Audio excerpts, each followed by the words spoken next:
సభా కార్యక్రమంలో తర్వాత అంశం తెలుగు జాతి విశ్వఖ్యాతి అనేటువంటి తీర్మానాన్ని ప్రవేశపెట్టే ముందుగా ఒక షార్ట్ వీడియో.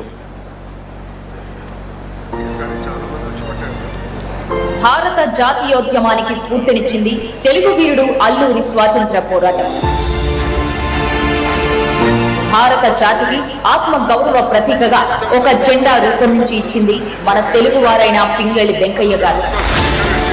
స్వరాష్ట్రం కోసం 58 రోజులు నిరాహార దీక్ష చేసి ప్రాణాలు అర్పించిన పొట్టి శ్రీరాములు వంటి దృఢ సంకల్పం తెలుగువారి సొంతం. అటువంటి తెలుగు జాతి తన ఉనికి కోసం పోరాడుతున్నప్పుడు తిరిగి తెలుగు జాతికి ఒక గుర్తింపును, గౌరవాన్ని తెచ్చింది ఎన్టీఆర్. పుట్టిన 9 నెలలు అధికారాన్ని దక్కించుకున్న చారిత్రాత్మక ఘనత తెలుగుదేశం పార్టీ సొంతం. అన్న ఎన్టీఆర్ ను అప్రజాస్వామికంగా బర్తరఫ్ చేసినప్పుడు తెలుగు జాతి మొత్తం ఒక్కతాటిపై నడిచి ఢిల్లీ మెడలు వంచింది. అలాంటి తెలుగు జాతి ప్రతిభను దిగంతాలకు తీసుకువెళ్లి ప్రపంచ పటంపై తెలుగు వారిని నెంబర్ 1 స్థానంలో ఉంచింది నారా చంద్రబాబు నాయుడు గారి దార్శనికత. అటువంటి నాయకుడిపై అక్రమ కేసు పెట్టి జైలులో పెడితే 70 దేశాల్లో ప్రజలు రోడ్డెక్కి నిరసనలు తెలిపారు. అదే తెలుగు జాతి స్ఫూర్తి. తెలుగు వారిది అభివృద్ధి కోరుకునే మనస్తత్వం, భవిష్యత్తు కోసం కష్టపడే తత్వం. ఇన్ని మంచి లక్షణాలు ఉన్న తెలుగు జాతి కుల, మత, ప్రాంతాలకు అతీతంగా ఒక్కటిగా ఉండాలి. చంద్రబాబు గారు కోరుకునేది ఇదే. గత మహానాడులో నారా లోకేష్ గారు చెప్పిన మొదటి శాసనం కూడా ఇదే. తెలుగు జాతికి విశ్వఖ్యాతి తెచ్చేందుకు మనందరం కట్టుబడి ఉందాం, తెలుగుదేశంతోనే ఉందాం.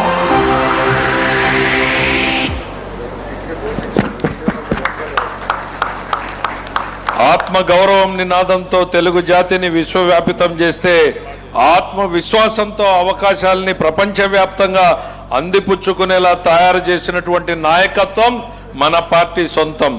ఈ తీర్మానాన్ని ప్రవేశపెట్టడానికి సీనియర్ శాసనసభ్యులు శ్రీ కూన రవికుమార్ గారిని రావాల్సిందిగా సగౌరవంగా ఆహ్వానిస్తున్నాం.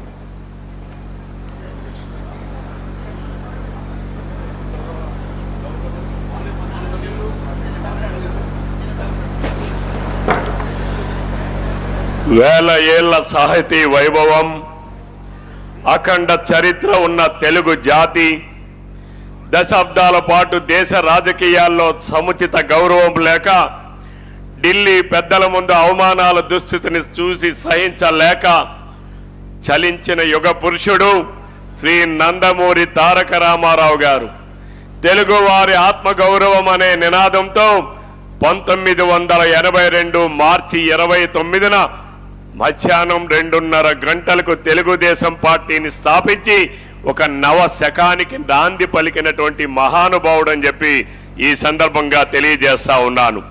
తెలుగు జాతి చరిత్రలో కొన్ని పేర్లు కాలం చెరపలేవు, కొన్ని వ్యక్తిత్వాలు తరాలు మరిచిపోలేవు. కొంతమంది మహానుభావులు భౌతికంగా దూరమైన ప్రజల గుండెల్లో శాశ్వతంగా బ్రతుకుతారు. అలాంటి మహానేత, తెలుగు జాతి ఆత్మగౌరవానికి ప్రతీక, పేద ప్రజల ఆశా కిరణం, తెలుగు వారి గుండెల్లో చిరస్థాయిగా నిలిచిపోయిన మహా మనిషి స్వర్గీయ నందమూరి తారక రామారావు గారు అని చెప్పి తెలియజేస్తా ఉన్నాను. ఎన్టీఆర్ గారంటే ఒక వ్యక్తి కాదు, ఒక శక్తి, ఒక చరిత్ర, ఒక యుగం. తెలుగు వాడిని మదరాసి అని అవమానిస్తుంటే ఆ రోజుల్లో తెలుగు జాతికి ఢిల్లీలో గౌరవం లేని రోజుల్లో తెలుగువాడు తల దించకూడదని గర్జించిన సింహంలా గర్జించినటువంటి వ్యక్తి స్వర్గీయ ఎన్టీఆర్ గారు అని చెప్పి సందర్భంగా తెలియజేస్తున్నాను. ఆయన రాజకీయాల్లోకి వచ్చింది పదవుల కోసం కాదు, తెలుగు ప్రజల ఆత్మ గౌరవం కోసం, తెలుగు జాతి స్వాభిమానం కోసం. తెలుగువాడి రక్తంలోనే స్వాభిమానం ఉంది. ఆ స్వాభిమానం పేరే తెలుగుదేశం అని చెప్పి సందర్భంగా తెలియజేస్తున్నా. చైతన్య రథంపై ప్రజల్లోకి వెళ్లి సింహగర్జన చేస్తూ తెలుగు జాతిలో స్వయం ప్రతిపత్తిని, స్వాభిమాన కాంక్షలను రగిలించినటువంటి నాయకుడు ఎన్టీఆర్ గారు అని చెప్పి సందర్భంగా తెలియజేస్తున్నా. తెలుగు వారిని మద్రాసీలుగా చూసే వివక్షను చెరిపేసి తెలుగు భాష, సంస్కృతి, సాంప్రదాయాలను జాతీయ, అంతర్జాతీయ వేదికలపై నిలబెట్టి తెలుగు వారు అని ఒక ప్రత్యేక గుర్తింపును ఆవిష్కరింపజేసిన వ్యక్తి నందమూరి తారక రామారావు గారు. సమాజమే దేవాలయం, ప్రజలే దేవుళ్ళు, అని నినదించి సామాజిక న్యాయం వైపు అడుగులు వేసినటువంటి మహానాయకుడు యుగ పురుషుడు నందమూరి తారక రామారావు గారు. ఈ హరిజన గిరిజన బడుగు బలహీన వర్గాల వారు, మహిళలు, యువకులు, విద్యావంతులకు సముచిత న్యాయం అందించినటువంటి వ్యక్తి నందమూరి తారక రామారావు గారు. సినిమా రంగంలో కోట్లాది మంది అభిమానులు ఉన్నారు. అపారమైన కీర్తి ప్రతిష్టలున్నాయి. శిఖర స్థాయిని దాటాయి.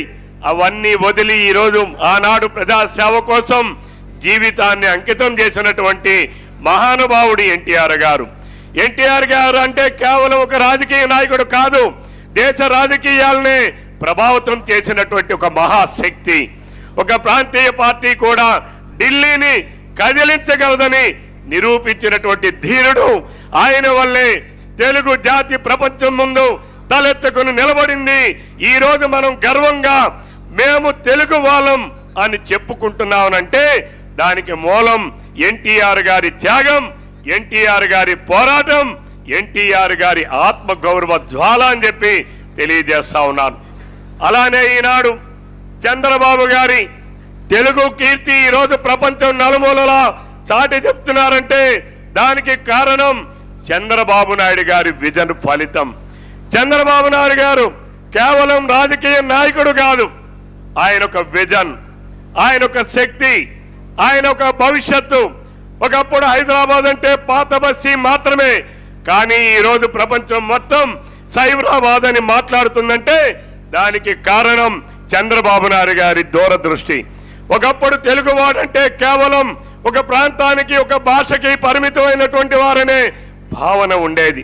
నేడు ప్రపంచంలో ఏ మూలకు వెళ్ళినా తెలుగు అనే ఒక పదం ఒక బ్రాండ్గా ఎదిగిందంటే అది కేవలం చంద్రబాబు నాయుడు గారి విజన్ వల్లే సాధ్యమైందని చెప్పి తెలియజేస్తా ఉన్నా. ప్రాంతీయ పార్టీలను ఏకం చేస్తూ ఆనాడు యునైటెడ్ ఫ్రంట్, అలానే నేషనల్ డెమోక్రటిక్ అలయన్స్ రూపకల్పనలో వాజ్పేయి గారితో కలిసి కీలక పాత్ర పోషించి జాతీయ రాజకీయాల్లో కింగ్ మేకర్ గా నిలిచినటువంటి ఒక ప్రాంతీయ నాయకుడు, దేశ రాజకీయాలని ప్రభావితం చేయగలిగినటువంటి నిరూపించినటువంటి నాయకుడు మన ముఖ్యమంత్రి నారా చంద్రబాబు నాయుడు గారు. ఈ రోజు మనం ఒక్కసారి పరిశీలన చేస్తే అమరావతిని ప్రపంచ రాజధానిగా నిర్మిస్తున్నాం. ప్రపంచం మొత్తం చూసేలా, తెలుగు జాతి గర్వపడేలా, భవిష్యత్ తరాలు సలాం చేసేలా మన రాజధాని నిర్మిస్తున్న నాయకుడు మన చంద్రబాబు నాయుడు గారు. అమరావతి అంటే కేవలం భవనాలు కాదు, అది తెలుగు జాతి కళ, అది మన ఆత్మ గౌరవం, ఆత్మ గౌరవానికి చిహ్నం. ఈ రోజు లక్షల కోట్ల పెట్టుబడులు రాష్ట్రానికి వస్తున్నాయనంటే, పెద్ద పెద్ద పరిశ్రమలు ఆంధ్రప్రదేశ్ వైపు చూస్తున్నాయనంటే, ప్రపంచ కంపెనీలు ఈ రోజు మన యువతను ప్రభుత్వం ప్రతిభను నమ్ముతున్నాయంటే చంద్రబాబు నాయుడు గారు ఉన్న చోట అభివృద్ధి ఉంటుంది, అభివృద్ధి ఉన్న చోట ఉద్యోగాలు వస్తాయి, అభివృద్ధి ఉన్న చోట భవిష్యత్తు ఉంటుంది అనేటటువంటి నమ్మకం మన యువతకు. ఇక ఉద్యోగాల కోసం ఇతర రాష్ట్రాలకు వెళ్ళవలసినటువంటి అవసరం లేదు. ఈ రోజు మన రాష్ట్రాలే, ఉద్యోగాలే మన దగ్గరకు వచ్చే రోజులు వచ్చాయని చెప్పి దానికి కారణం చంద్రబాబు నాయుడు గారి కృషి ఫలితం, నారా లోకేష్ బాబు గారి శక్తి, ఆలోచన, దృక్పథం ఈనాడు మన రాష్ట్రానికి అనేక పరిశ్రమలు తీసుకొస్తా ఉన్నాయి.